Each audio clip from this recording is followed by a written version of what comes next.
You know, I spent a lot of time talking about a lot of people. I've talked about government. I've talked about departments within the government. I've talked about civilian stuff. And I've talked about the church. But I guess I really haven't talked about the leadership of the church. And I'm focusing on this because of a discussion we had in Sunday school this morning.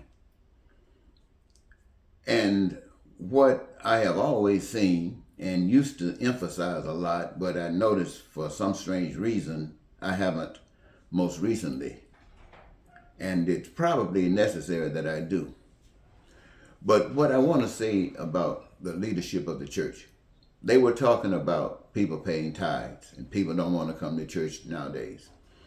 But I also want to include in that thought the reality that people look for something to draw them.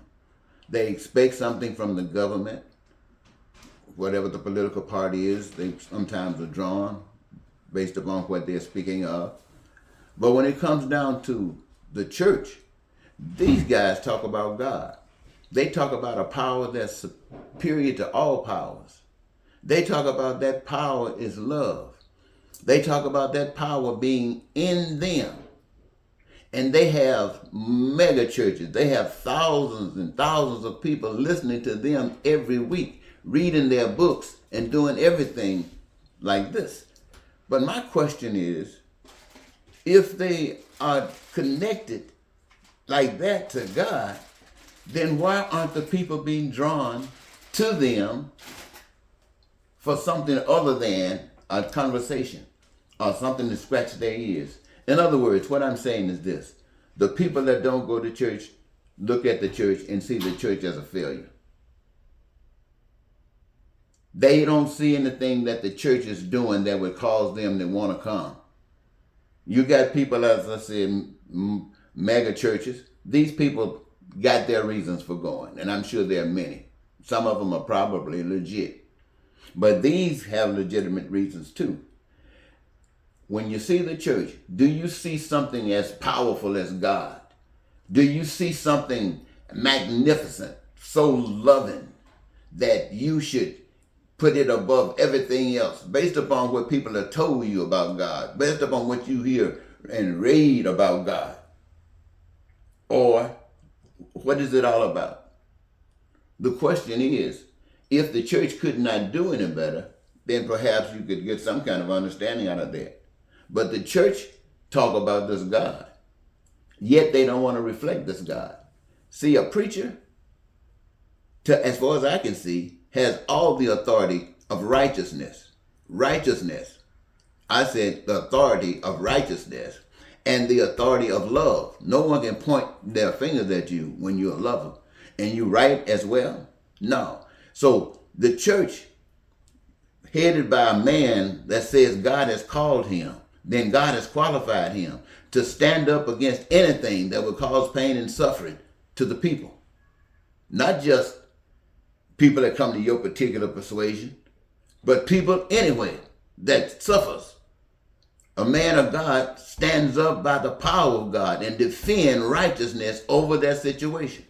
Now you do that, and I guarantee you, everybody that's been dodging the church will be coming to church. Why? Because they see some value in you. They see some success that they might get a chance to feel. Now, what is it? You got mega churches with thousands and thousands of members, most of them of one race. And then you got slavery going on. And you got these people having church every Sunday.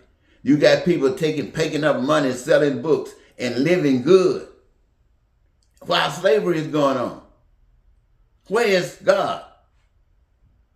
They, rather than change slavery, they changed God and made God be okay with slavery. Then ordained themselves to be the one to oversee slavery.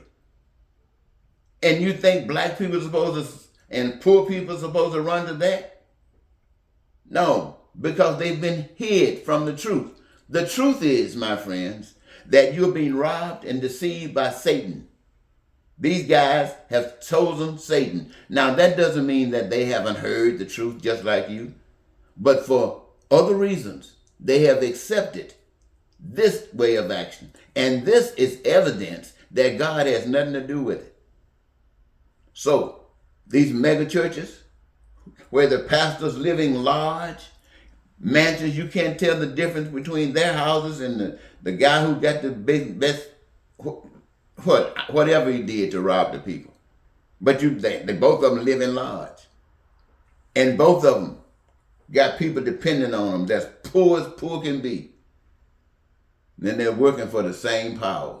Has nothing to do with God. So what I'm saying to all of us, ladies and gentlemen, and I hope you hear me, these preachers especially, you're supposed to be the voice of God. You're the one supposed to be standing up, not necessarily just the politicians. You want your representative, you want your senator, you want people representing you, your local, to stand up for you. But most of all, you want the voice of God standing up for you. The voice of God. Now you stand up and watch the people. You don't have to beg about people and wonder if people come to your church. You do something. And not only will you be successful, but the world will change. The world will change. You got the authority. You've been given the power to change the world, to be the example, to lead, to guide. Boy, you sure flunked that test. I mean, you really flunked it. But you can change. You can change.